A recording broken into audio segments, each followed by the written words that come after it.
नमस्कार दोस्तों, मैं नितेश बहुगुणा स्वागत करता हूं आपका प्रतिज्ञा पाठशाला के YouTube चैनल पर। और आपको पता है जैसा कि अभी हमारा कौन सा टॉपिक चल रहा है, बैंक। और आज की वीडियो है बैंक पार्ट 5। और आज जो टॉपिक हम पढ़ने जा रहे हैं उस टॉपिक का नाम क्या है, केंद्रीय बैंक के कार्य। उम्मीद करता हूं कि आपने हमारी वीडियो पार्ट 4 देख ली होगी और उसमें से आपको जो हमने क्रेडिट क्रिएशन का क्वेश्चन कराया था वो आपको अच्छे से समझ में आ गया होगा। और अगर आपको नहीं समझ में आया है तो आपको क्या करना है, आपको कमेंट बॉक्स में कमेंट करने हैं, ठीक है। तो आज का टॉपिक हम स्टार्ट करते हैं। आज का टॉपिक है हमारा केंद्रीय बैंक के कार्य। इसका मतलब जो केंद्रीय बैंक है वो हमारे लिए क्या क्या काम करता है, और नंबरों के हिसाब से ये टॉपिक भी हमारे लिए सेम क्रेडिट क्रिएशन की तरह ही इंपॉर्टेंट है। क्यों?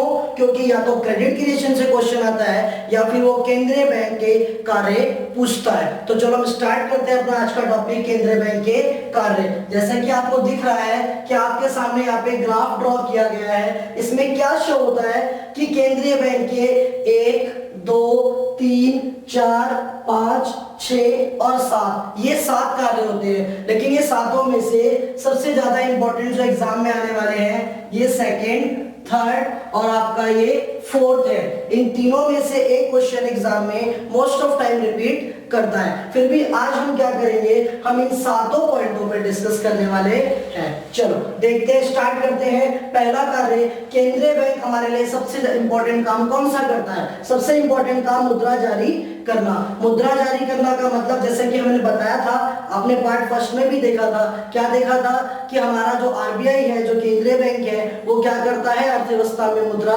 छापता है। तो इसका पहला काम यही है, मुद्रा जारी करना। इसी को हम करेंसी प्राधिकारी भी कहते हैं। इसी कार्य को, इस कार्य को करेंसी प्राधिकारी कार्य भी कहा जाता है। चलो स्टार्ट करते हैं। पहला पॉइंट, करेंसी प्राधिकारी। आपको सेम इसी पॉइंटों के ऐसे ही बिल्कुल लिखना है एग्जाम के अंदर जैसे आपके सामने पॉइंट्स बना रखे हैं, ठीक है। इसका क्वेश्चन कैसे आता है पेपर में हम उस पर भी डिस्कस करेंगे अपनी नेक्स्ट वीडियो में, इसलिए नेक्स्ट वीडियो को देखना ना भूलें। इसमें देखो, पहले आपसे ये जो करेंसी प्राधिकारी है इसको ऐसे पॉइंटों में बताना है। पहला पॉइंट, वर्तमान समय में संसार के प्रत्येक देश में नोट जारी करने का अधिकार केवल केंद्रीय बैंक को ही है। इसका मतलब एकमात्र संस्था ऐसी है केंद्रीय बैंक जो क्या करती है, नोट जारी करती है। प्रत्येक देश में, चाहे वो कोई भी देश हो, उसमें नोट छापने का अधिकार किसके पास होता है? सिर्फ और सिर्फ केंद्रीय बैंक के पास। केंद्रीय बैंक द्वारा जारी किए गए नोट, केंद्रीय बैंक द्वारा जारी किए गए नोट, इसका मतलब केंद्रीय बैंक जो भी नोट जारी करता है, नोट असीमित विधि ग्राहक। कि सर ये अब असीमित विधि ग्राहक क्या होता है? तो असीमित विधि ग्राहक का मतलब होता है इसकी कोई लिमिटेशन नहीं है, आप जितनी मर्जी मात्रा में बैंक में डिपॉजिट कराकर आ सकते हो। ध्यान रखना, मुद्रा दो तरह की होती है, एक होती है सीमित विधि ग्राहक और एक होती है असीमित विधि ग्राहक। अब सीमित विधि ग्राहक क्या होती है? सीमित विधि ग्राहक का मतलब होता है जिसको अगर आप बैंक में जमा कराने जाओ तो बैंक वाला एक सीमित मात्रा से ज्यादा में आपसे जमा नहीं करेगा। जैसे सिक्के होते हैं ना, 1 रुपए के सिक्के या 50 पैसे के सिक्के, वो सारे के सारे सीमित विधि ग्राहक होती है। और असीमित विधि ग्राहक का मतलब होता है जिसकी कोई लिमिटेशन नहीं है, आप जितना मर्जी पैसा अगर बैंक में जमा कराने जाते हो तो आपको सिर्फ ये ब्यौरा देना होता है कि आपके पास ये पैसा कहां से आया और बैंक उसको जमा कर लेता है। तो इसलिए जो भी केंद्रीय बैंक जो भी नोट छापता है, जारी करता है, वो नोट असीमित विधि ग्राहक के रूप में घोषित होते हैं, उसकी कोई लिमिटेशन नहीं होती, ठीक है। इस कार्य का इतना अधिक महत्व है, किस कार्य का? इस कार्य का इतना अधिक महत्व है कि केंद्रीय बैंक को निर्गमन बैंक भी कहा जाने लगा। इसका मतलब केंद्रीय बैंक को क्या कहा जाने लगा? निर्गमन। अब निर्गमन का मतलब क्या होता है? निर्गमन का मतलब होता है नोटों को बाहर लाने वाला, निर्गमन कराने वाला, ठीक है। केंद्रीय बैंक 3 मुख्य बातों को ध्यान में रखता है। कौन सी 3 मुख्य बातें? एक तो वो ये ध्यान में रखता है एक रूपता, मतलब नोट सारे एक जैसे होने चाहिए। अगर 500 के हैं तो 500 के सारे एक जैसे मिलेंगे, 100 के हैं तो 100 के सारे एक जैसे मिलेंगे। क्लियर? लोचशीलता। लोचशीलता का मतलब जब केंद्रीय बैंक को लगता है कि अर्थव्यवस्था में ज्यादा पैसा आना चाहिए तो ज्यादा मुद्रा छापता है, जब उसको लगता है कि अर्थव्यवस्था में कम मुद्रा आनी चाहिए तो वो कम मुद्रा छापता है। लोचशीलता का और सुरक्षा का भी ख्याल रखता है ताकि उसकी कोई कॉपी ना बना सके। क्लियर? तो इसको बोलते हैं करेंसी प्राधिकारी। दूसरा पॉइंट है सरकार का बैंक। इसका मतलब केंद्रीय बैंक का दूसरा कार्य क्या होता है, सरकार का बैंक। केंद्रीय बैंक को सरकार का बैंक भी कहा जाता है। क्लियर, ये बहुत इंपॉर्टेंट पॉइंट है, ध्यान से समझना। केंद्रीय बैंक को सरकार का बैंक क्यों कहा जाता है, क्योंकि केंद्रीय बैंक सभी देशों में सरकार के बैंकर के रूप में, सरकार के बैंकर। अब ये बैंकर क्या होता है, बैंकर का मतलब होता है जो भी हमारे बैंक के काम को करे, जैसे डिपॉजिट लेना, ठीक है। तो सरकार का बैंक इसलिए कहा जाता है क्योंकि सरकार के सारे काम कौन करता है, केंद्रीय बैंक करता है, पैसे से संबंधित। केंद्रीय बैंक सभी देशों में सरकार के बैंकर के रूप में, हर देश का अपना अपना केंद्रीय बैंक होता है, ठीक है। केंद्रीय बैंकर के रूप में, एजेंट के रूप में। अब एजेंट कौन होता है, एजेंट का मतलब होता है जो भी हमारे वित्तीय कामों को देखे। एजेंट के रूप में वित्तीय परामर्शदाता। इसका मतलब है सरकार को अगर कोई भी फाइनेंशियल डिसीजन लेना है या परामर्श लेना है तो इससे लेगा, वो आरबीआई से लेगा, ठीक है। वित्तीय परामर्शदाता के रूप में कार्य करता है, ठीक है। क्लियर हुआ। पहला पॉइंट क्या था, केंद्रीय बैंक सभी देशों में सरकार के किस किस रूप में, बैंकर सर, एजेंट सर, वित्तीय परामर्शदाता सर के रूप में कार्य करता है। अब कैसे करता है देखना, सरकारी बैंकर के रूप में सरकारी विभागों के खाते रखता है। इसका मतलब बैंकर के रूप में सरकारी जितने भी डिपार्टमेंट है हमारे, उन सभी डिपार्टमेंटों के खाते कहाँ होते हैं, आरबीआई में होते हैं। क्लियर, रखता है। तथा सरकारी कोषों की व्यवस्था भी करता है। इसका मतलब अगर सरकार को किसी कोष की जरूरत है या किसी फंड को इधर से उधर लेके जाना है तो किसकी हेल्प से होता है, आरबीआई की हेल्प से होता है। क्लियर, यह सरकार के लिए उसी प्रकार कार्य करता है, किस प्रकार, जिस प्रकार व्यापारिक बैंक अपने ग्राहकों के लिए करता है। जिस तरह से हमारे लिए बैंक करते हैं ना व्यापारिक बैंक, कौन कौन से व्यापारिक बैंक, एसबीआई, पीएनबी, ठीक है। ये बैंक हमारे लिए जिस तरह से कार्य करते हैं उसी तरह से केंद्रीय बैंक किसके लिए कार्य करता है, सरकार के लिए कार्य करता है, इसलिए इसे सरकार का बैंक भी कहते हैं। कितने पॉइंट हो गए, first, second, third and fourth. Fourth point में क्या है, केंद्रीय बैंक सरकारी कोषों का हस्तांतरण भी करता है। मतलब सरकारी कोषों को अगर एक जगह से दूसरी जगह पे भेजना है, हस्तांतरण का मतलब भेजना है, एक जगह से दूसरी जगह पर भेजना है। किसको भेजना है, सरकार को भेजना है, ठीक है। सरकार अपने पैसे को एक जगह से दूसरी जगह पर भेजना चाहती है तो उनके पैसे को कौन भेजता है, केंद्रीय बैंक। कौन भेजता है, केंद्रीय बैंक। क्लियर हो गए, दोनों पॉइंट क्लियर हो गए। एक बार जल्दी से दोनों पॉइंट को रिवाइज करते हैं। केंद्रीय प्राधिकारी का मतलब नोट जारी करना ही होता है, और ये कैसे करता है, देखो जरा पहला पॉइंट,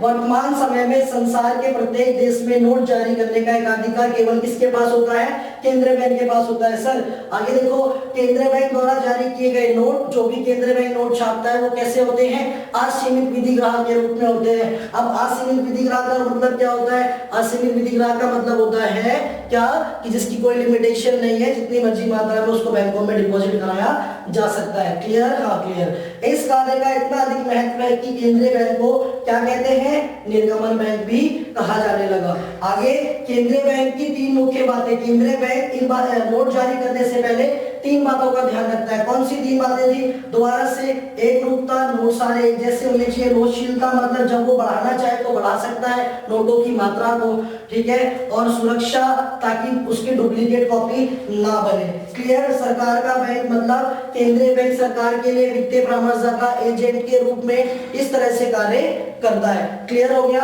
ये दोनों पॉइंट क्लियर हो गए होंगे। पॉइंट नंबर थर्ड की तरफ चलते हैं। पॉइंट नंबर थर्ड कहता है बैंकों का बैंक। इसका मतलब केंद्रीय बैंक जो होता है वो बैंकों का बैंक होता है। क्या होता है, बैंकों का बैंक होता है। अब इसके पॉइंट्स को देखते हैं कैसे।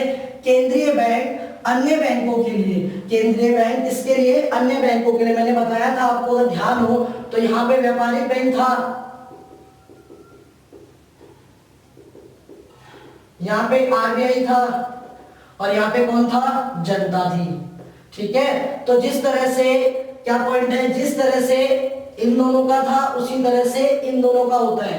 केंद्रीय बैंक अन्य बैंकों के लिए, आरबीआई इन व्यापारिक बैंकों के लिए। कौन कौन से, I D B I, P N B, S B I और भी ऐसे जो है, ठीक है। केंद्रीय बैंक अन्य बैंकों के लिए किसका काम करता है, बैंकर। बैंकर का मतलब बताया था मैंने पीछे, बैंकर का कार्य करता है। अगला पॉइंट, सेकंड पॉइंट देखो, केंद्रीय बैंक अन्य बैंकों के साथ लगभग वही संबंध होता है, केंद्रीय बैंक का अन्य बैंकों के साथ लगभग वही संबंध होता है जो व्यापारिक बैंकों का अपने ग्राहकों के साथ। जैसा संबंध इनका होता है वैसा ही संबंध इन दोनों का भी होता है। क्लियर। नेक्स्ट पॉइंट, केंद्रीय बैंक व्यापारिक बैंकों का नियंत्रण करता है। इस पॉइंट को ध्यान से लिखना, ये पॉइंट जरूर लिखना है।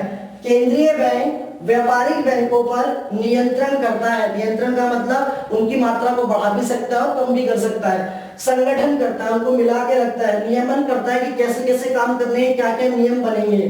ठीक है। निर्देशन करता है, निर्देशन मतलब उनको दिशा दिखाता है, उनको बताता है कि कैसे कैसे आपको काम करना है, उनके निर्देश देता है। तथा उनका निरीक्षण करता है, समय समय पर उनको उनकी जांच पड़ताल करता रहता है कि कहीं कोई बैंक ऐसा तो नहीं है जो कुछ गलत कर रहा हो, जिसे आपने सुना होगा ऑडिटिंग वगैरह करना। ठीक है। निरीक्षण करता रहता है। क्लियर हो गए तीनों पॉइंट, 1 2 3। चौथा पॉइंट देखते हैं। केंद्रीय बैंक व्यापारिक बैंकों के नगद कोषों का एक भाग अपने पास जमा रखता है। हमने पीछे वाली वीडियो में बताया था कि व्यापारिक बैंक यहाँ पे जो है क्या जमा करा के आते हैं सर, सीआरआर जमा करा के आते हैं। तो लिखो, देखो क्या लिखा है, केंद्रीय बैंक व्यापारिक बैंकों के नगद कोषों का एक भाग अपने पास जमा रखता है।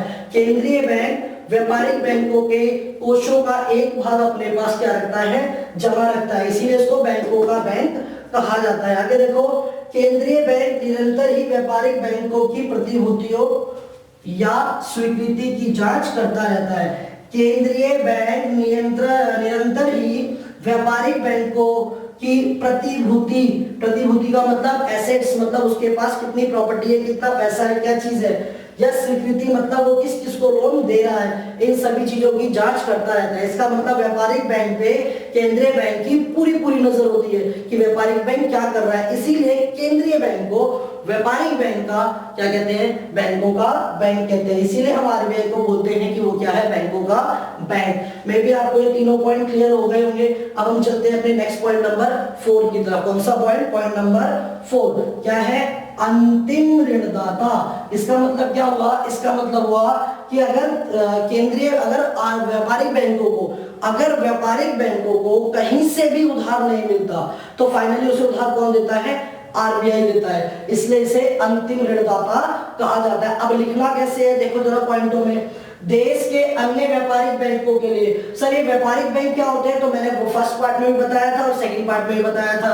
देश के अन्य व्यापारिक बैंकों के लिए, और अभी भी बताया आपको, देखो हो रहा, ठीक है। देश के अन्य व्यापारिक बैंकों के लिए केंद्रीय बैंक अंतिम ऋणदाता के रूप में कार्य करता है। अंतिम मतलब कहीं से नहीं मिलेगा तो कौन देगा, सर आरबीआई देगा। क्लियर। इसका अर्थ है कि जब किसी व्यापारिक बैंक को कहीं से भी ऋण प्राप्त नहीं होता तो तब वह केंद्रीय बैंक से ऋण की मांग करता है। अगर व्यापारिक बैंक को कहीं से पैसा नहीं मिलता तो फाइनली वो किससे मांग करता है, आरबीआई से करता है। केंद्रीय बैंक उचित प्रतिभूतियों के आधार पर, अभी जरा देखना वो बच्चा क्या कह रहा है, वो कह रहा है सर इसका मतलब व्यापारिक बैंक कहीं बाहर से भी पैसा लेता है।